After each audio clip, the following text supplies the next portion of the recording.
Father, what a big privilege it is, Lord, just to honor your name, to sing to your glory and just experience that you are here in our midst. Thank you, Father, that you are a good, good God. Thank you for your word. Thank you, Lord, for blessing your word in our spirits, in our minds, in our hearts. Thank you that you lead us every day into your will to do what is good and right in front of you. Bless this word, Lord, and we pray this in Jesus' name. Amen. Amen. You may be seated. Can we give the band the big hand? Amen. Honor God. For all of them this morning, I'm going to preach to you about how to stand firm amongst the trials, amongst the attacks. All of us, so many people this week phoned me or sent me a message and said, Pastor, since we were fasting, since we were praying, we were under attack like never before. And we must remember, when we do what's good and willingly to God, the devil will always hate you. He doesn't like you. He will try and stop you. He will try and stop the works of God. That's why the Bible says, if you are cold or hot, but lukewarm, I will spat you out of my mouth. You must rather be cold or hot. Jesus is coming for his bride. His bride that is ready. But the devil wants to stop us. He doesn't like you. You know, the devil is a dangerous man or a dangerous being. He wants to kill you. He wants to steal your joy. He wants to let us give up and say, Lord, what is the sin of everything? And then we start off with James 4 verse 7. Submit yourselves, therefore, to God, and the devil will flee from you. So what must we first do? Submit unto God. So bring your life in line with God's word, with what God wants from us. So get rid of everything that stands between you and God and say, Lord, I want to submit myself unto you. I want to do what's right in your eyes. Sometimes we do what's right in our eyes. Sometimes we do what's right in people's eyes. I remember I belonged in school to a group, and I thought that group was fine. They serve God. And then I went to investigate the Bible myself, and I realized I was so sincere, but I was so sincerely wrong. Many people are sincere, but they're not sincerely right, because it's all about us and not about God. But God wants to protect us. He wants to keep us safe. And this morning, everyone goes through trials and tribulations. Every one of us, we experience attacks like never before. Maybe it's financial, maybe it's relationships, maybe it's your health, maybe it's something that the devil put upon your path. Remember, there's a lot of stuff happening to us. It's not always sincerely because of us. Sometimes it's because of people.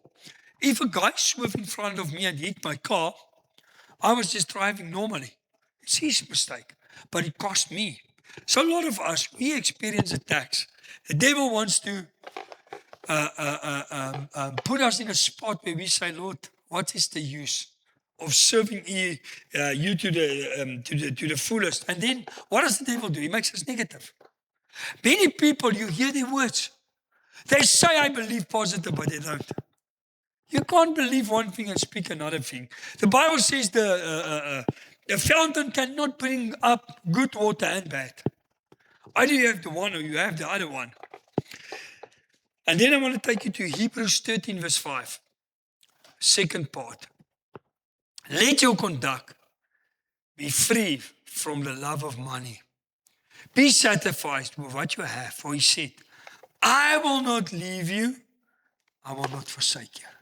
Isn't that wonderful?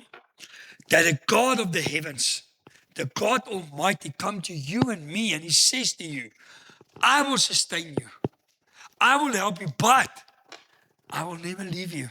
I will never forsake you.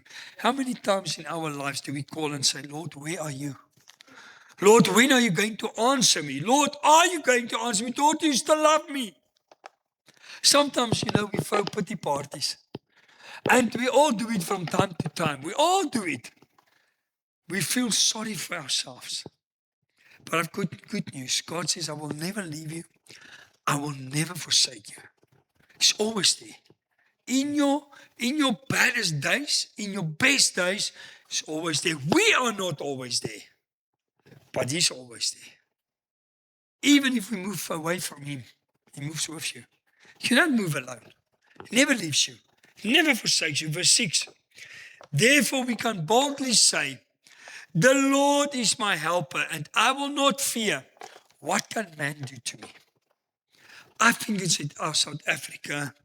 You've seen about this guy that says, oh, we're going to kill, even the whites must now leave South Africa, and all the foreigners must leave South Africa. And there's a lot of stories going on in the newspapers. What does God say? He says, if I'm for you, who can be against you?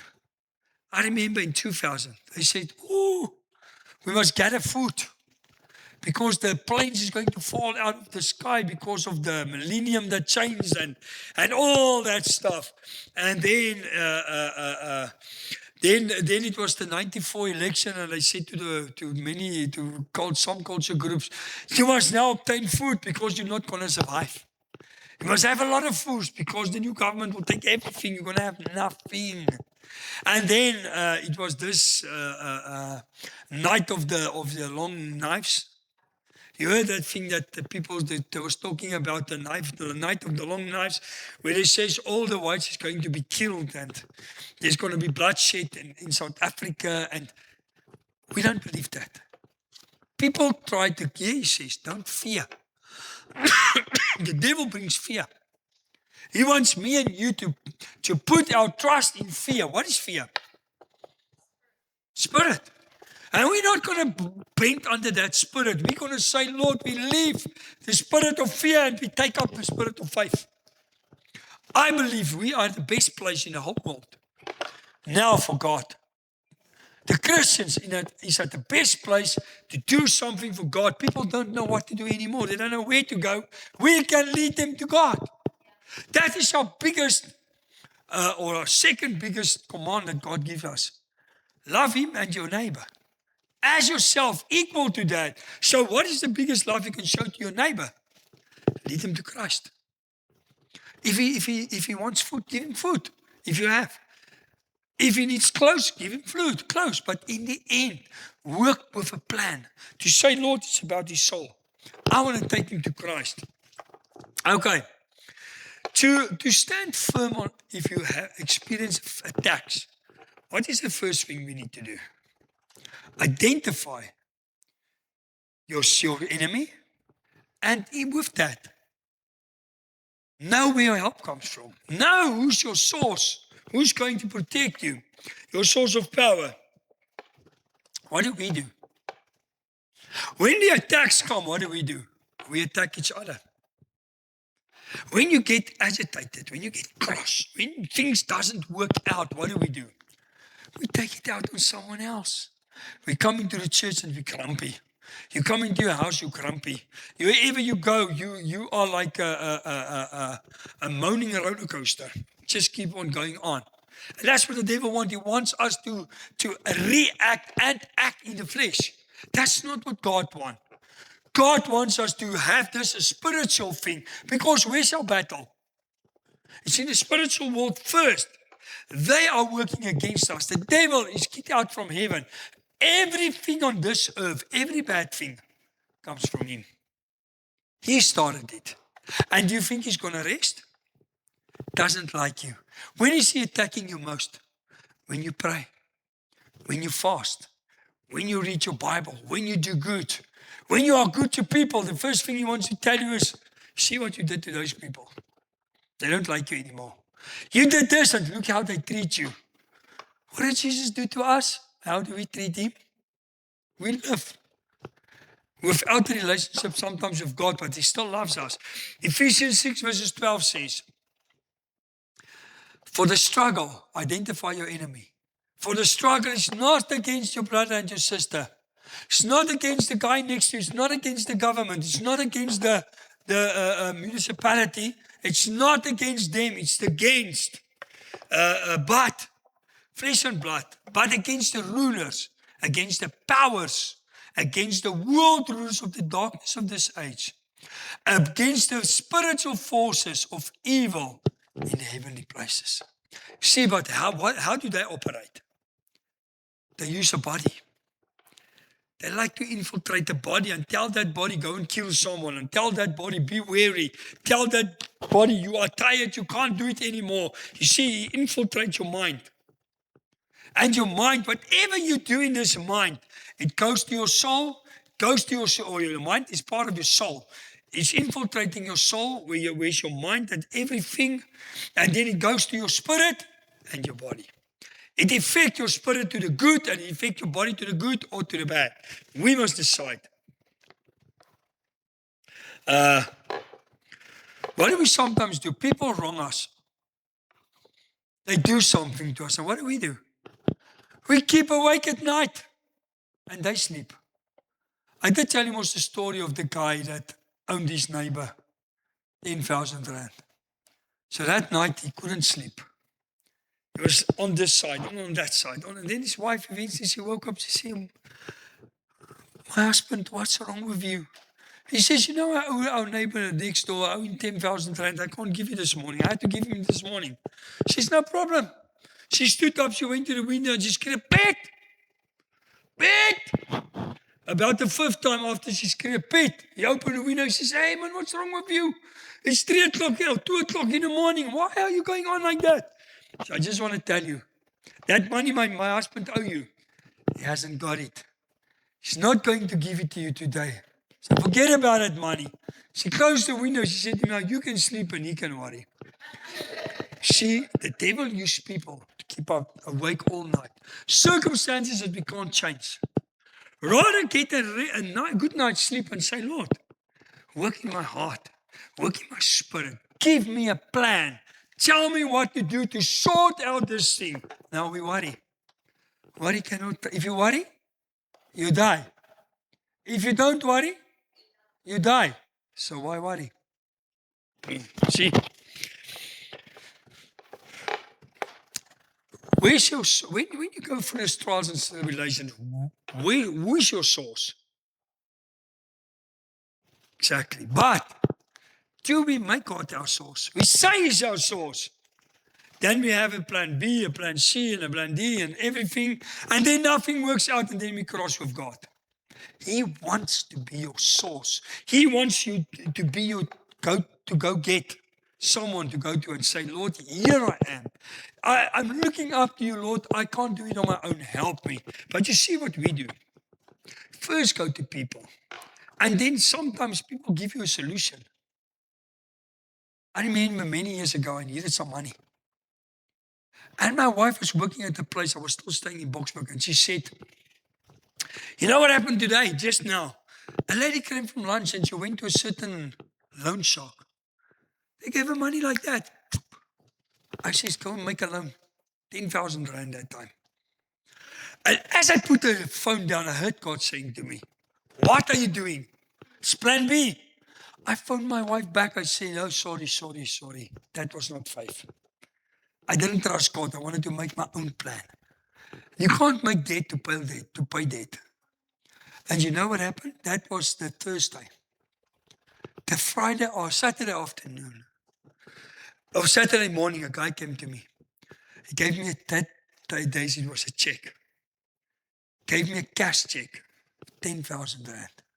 He says, I don't borrow it to you. God laid it in my heart. I must give it to you. So I took that check. I paid into my account.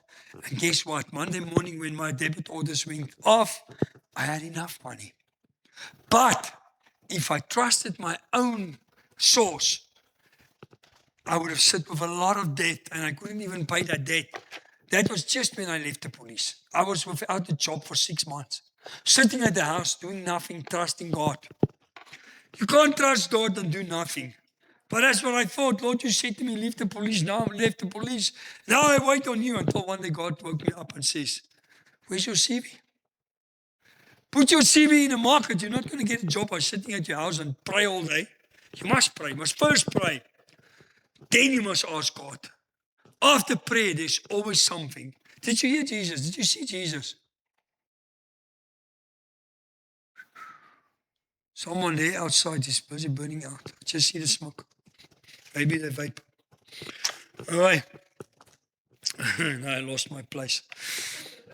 You see the page turned up. The right source is to go to God. You know, I was sitting this week, I didn't feel good. The devil was attacking my body a lot. You heard me on the prayer meetings, I couldn't even speak at night. And while I was busy with God, I clearly heard him saying to me, or I said to God, Psalm 121, where shall my help come from? And I say, Lord, I tried this, nothing is working. And then I clearly heard God say to me, your help comes from me. From me, God, who made heaven and earth. Why do you want to go to people and go and trust people for your help? Sometimes God, like I said, I first go to God, then what will God do then? He will put the right people on your path to help you. But if you first go to people, our help comes from God. Why does He want us to be our help? So that we trust Him, so that He can see that we put our faith in Him. We don't put our faith in circumstances and in people. We put our faith in Him. That's what He wants from us. 2 Chronicles 20 verse 12. Jehoshaphat was this army, great army, came against him. He didn't know what to do. And look what he did. Oh, our God, will you not execute judgments against them? What did he do when they came and they try and torment him and they try and discourage him and they try and let him think that God is not there?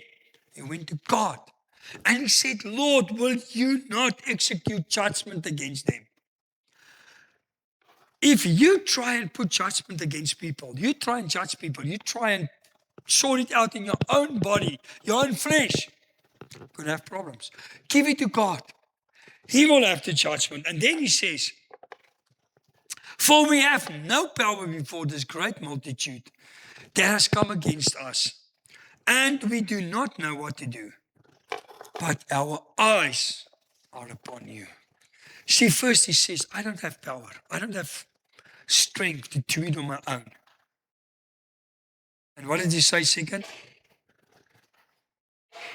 You hear what he says? He said, we do not know what to do. Sometimes if you don't know what to do, what do? What did he say? I put my eyes to you. I trust you, Lord. You will make a way. You will sustain me. You will carry me through. You will make a way. But you see, when the attacks come, the devil comes and he tells you, oh, it's over and done with. Now, physically, in the body, in the flesh, we are making plans. We're trying to sort it out, and then we can't do anything. Why? Because it's not from God. Get your plan from God. Ask God to give you a plan and give you a solution. He will. He gave it to King Jehoshaphat. The second point. What is the devil doing when you have the attacks? He's roaring like a lion. Did you see a little kitty cat? If something attacks him, what does he do? He puffs up. The lion, why does the lion roar? To show the enemy, I'm on my way. To show the food chain, you next. So then they ran because he wants to make an entrance. He wants to blow himself out to scare people. And that's the same with the devil. He makes everything much worse than it is. He comes to you and he says to you, know what, there's no outcome. You cannot survive this. You're going to die. Some people, they commit suicide, or some people, they take the bottle, or they take the cigarette, or they take the vape, and then they start helping themselves. That's what the devil wants. 1 Peter 5 verse 8 says, be sober-minded and watchful. In other words, clear your mind from the obstacles that the devil put on your path. Clear your mind of what the devil wants from you. Be sober and, what does he say there? Watchful. Because your adversary, the devil, walks around like a roaring lion, seeking who he may devour. He is walking around looking for an entrance. And he will find a small entrance. What is the first, easiest entrance for the devil to come in? Fear? Definitely fear. Fear, unbelief, unforgiveness, It's the first thing you can get in. If you don't forgive, you pray against the sinning. And then he says in verse 9, resist him, not each other. Resist him. Standing firm in the faith. How do you stand firm in the faith? I'm going to show you now. Knowing that the same suffering are being experienced by your brotherhood throughout the world. What does he say here? Stand firm. How do you stand firm? Praying, reading God's Bible, and believing the word. Look, it's easy to hear the word. You know me, I can quote a lot of scriptures. But you think it will help me if I don't believe it. Some people, they quote the scriptures. Why? To impress people. Don't impress them. If you quote the scripture, believe that scripture. Stand on it and act on it and say, Lord, it's going to happen. 1 Peter 5 verse 7 says, cast all your anxiety onto him because he cares for you. Anxiety plus worry makes you an easy target for the devil. He says, cast your anxiety to him. Why? Isn't it wonderful? The Lord of hosts, the God of all heaven and earth, the Almighty God tells you, give me your problems. I will help you. I care for you. I love you. Isn't that wonderful? That such a God comes and he says, he helps us. So, he says, watchful, standing firm in the faith. What do we need to do? I think the most important thing is make sure you have the armor of God. Many people is in this battle, but they don't know how to fight the devil. You can't be in this battle and you say every day, okay, Lord, now I put on my armor, and you take it off when you go and sleep at night. No. Keep it on. Just remind the devil tomorrow morning, devil, I just want to remind you I still got my armor on. I haven't taken it off. You see, then when the attacks come, the devil come and tell you, it's because you don't have your armor on. Then suddenly you want to say, okay, now put the armor on. No. Keep it on. And when the devil attacks you, tell him, listen, devil, I never took off my armor. I still got it on. I'm going to fight you with this armor. Don't go and fight the devil for nothing. He's strong. He's very big. He's not almighty, but he's mighty. But if he attack you, and if they attack him, you can tell him, okay, now I'm ready. Because God has given me. Whose armor is it? Let me read to you.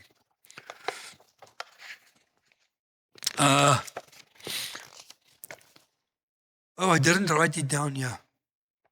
I forgot to write. Whose armor is it? He says, take up the full armor of God. Whose armor is it? God's. Why? So that you can withstand all the attacks of the devil, all the evil spirits. So God has given you a tool to tell you, listen here, this battle, you can overcome it because you're not alone. You have my armor. His armor can protect you. The minute you think it's your armor, then it doesn't belong to God, and then you must sort it out. And then, to take on, let's stand firm under the attacks. And Ephesians 6:14. Stand firm.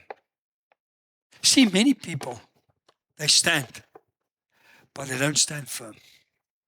When the world is shaken, when the attacks come too much, what do? They throw down their weapons and they run. He says, stand firm. Then, with the belt of truth buckled around your waist. What is the truth? It's the word. It's Jesus. See, many people today, they follow strange stuff. They follow people that leads them to destruction. And that people, they're in the church. You get many church people, they don't speak the truth. They speak stuff that people wants to hear. Not what God wants them to hear. May God help us in this church. That I never speak from this pulpit what you want to hear. That's why many people, they say to me, Pastor, I don't want to be in this church because you're too harsh. You always speak about the hell. I want to hear about heaven. I think Jesus spoke more about hell than he spoke about heaven. Hell is a reality. Heaven is a reality. I want to lead you to heaven. That's why we speak about both. I want to give you the bad side and the good side. But we must focus on the good side. We don't focus on the bad side. We still focus on the good side. Let's speak the truth. Let's live in the truth. Let's say, Lord, if the devil come with you know what the devil do? He twists the word. He twists the truth. What did he say to the devil? It's written. What did the devil say to him? It's written. What did Jesus say to him? I know it's written. But I will not live from that bread that you're talking about. I will live from every word that comes from the mouth of God. So let us live the truth about verse 14. Hold with the breastplate of righteousness in place. You know, armor yourself with Jesus. Where did we get that righteousness from now? Bible says Jesus became sin so that we can be the righteous of God. So what does the devil do? When you start, that's why on Monday, when we started with this prayer on Monday night, what's the first thing I said to the people? Confess our sin. Put it on the ground. Lay it on the carpet and say, Lord, I'm going to bury it there. I'm going to leave it there. And when you start praying, the devil will come and tell you, you've got no right in front of God. We haven't. Jesus gave us the right. Proclaim that right again in your life and say, Lord, I come in a stand of authority through Christ. And then you start praying. That's why we said we have a right in front of God, because we confessed our sin. Our sin is not there anymore, so now we can pray. So if you start praying and the devil says you're not good enough, what do you tell him? Sorry, Satan, there's my sin. I laid it down. I don't take it anymore. I cast it away from me. And protect your heart, your bones, and your hidden feelings when you have the breastplate. And with your feet fitted with the readiness come from the gospel of peace. How many people say, I love God, but I hate the enemy. I love God, but I hate the brothers. I love God, but I don't live in peace. I love God, but I'm too proud to go and say I'm sorry. That's not what God wants. Verse 16. In addition to all this, take up the shield of faith, with which you can extinguish all the flaming arrows of the evil one.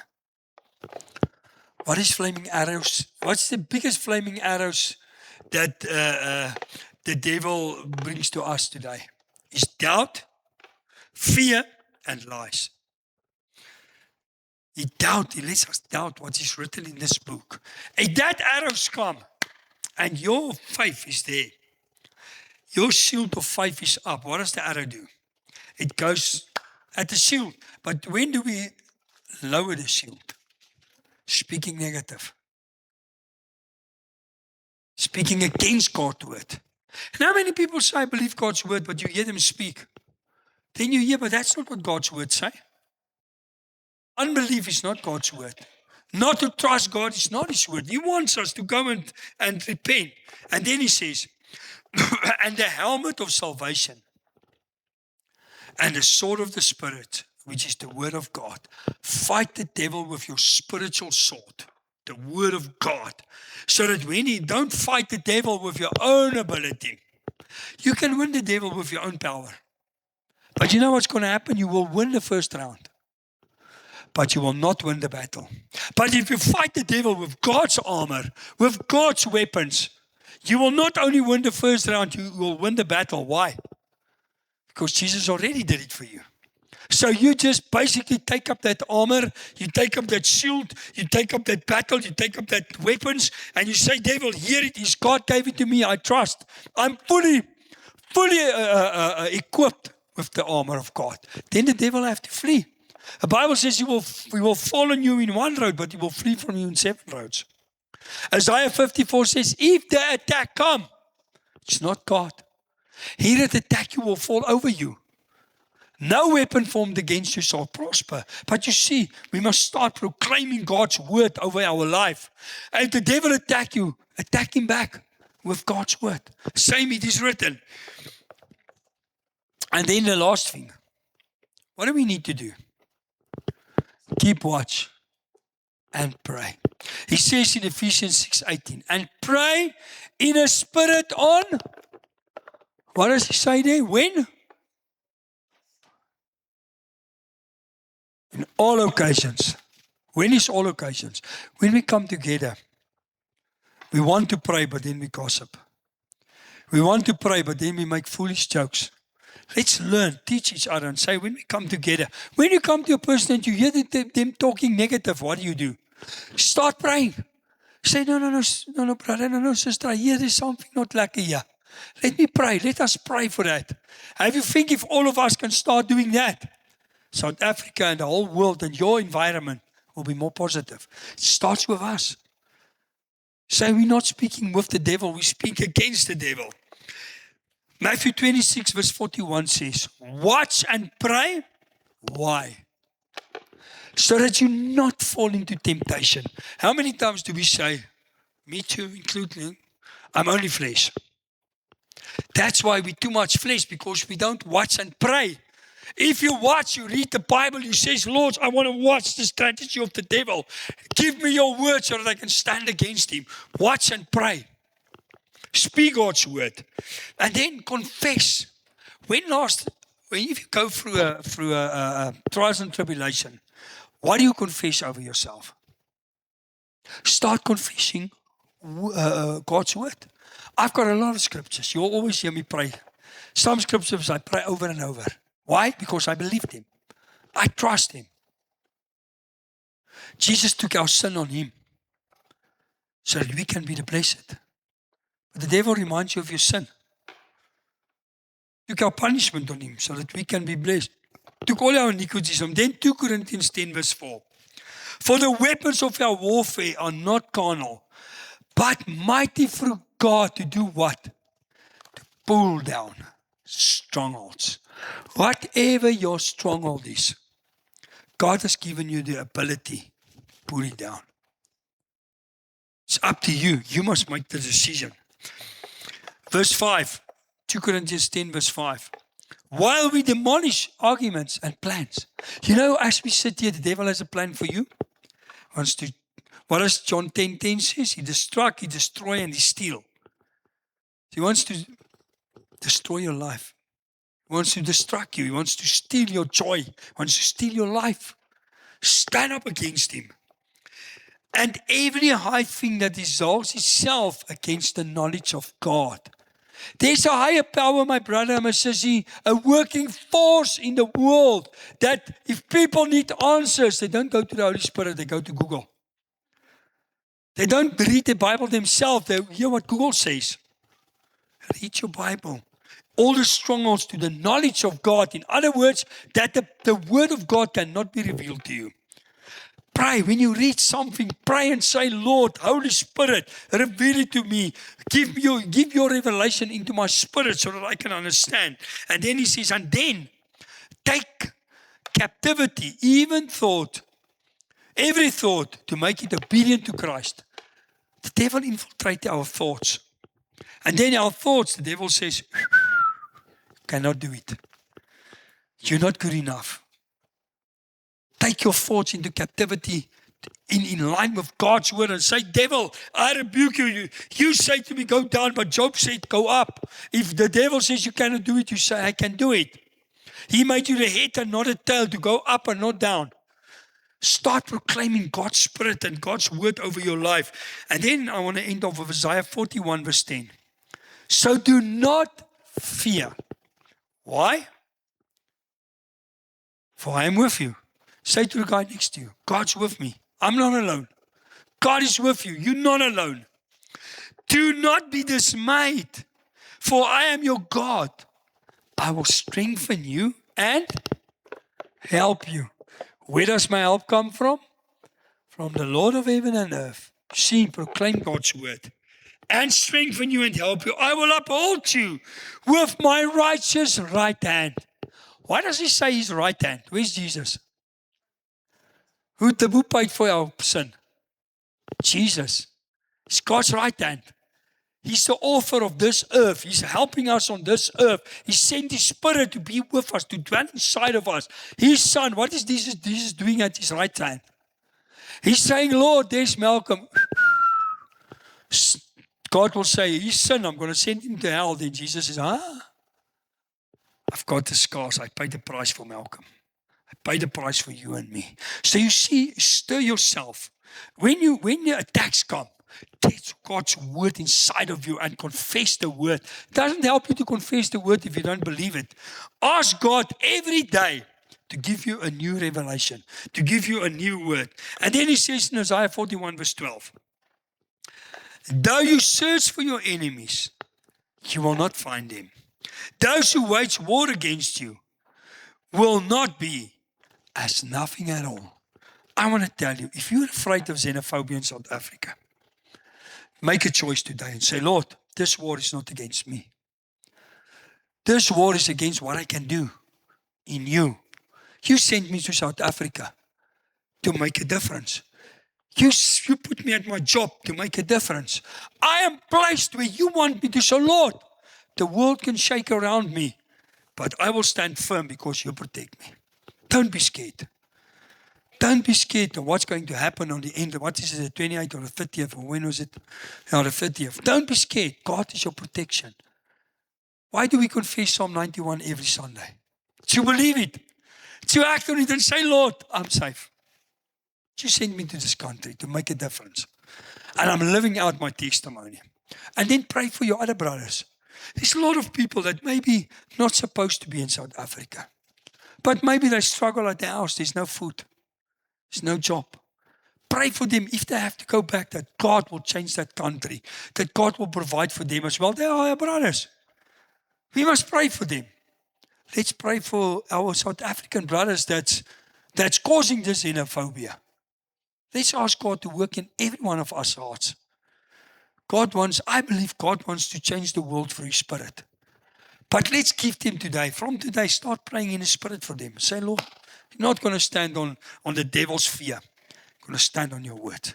Father, thank you this morning for your word. Lord, your word is the truth. Your word is forever and ever. No one can stand against your word. Father, I pray your word over all of us. What's happening right now, not only in South Africa, in the whole world. We bind the works of the devil. We cast him out. He's got no authority in our lives. Lord, you are our protection. You send your angels to put their heads around us like you did to Job and bless the work of our hands and protect us wherever we go and give us a good life, Father. I pray that over this church, over everyone here this morning. Father, thank you for dwelling inside of us. And we pray this in Jesus' name. Amen. Okay.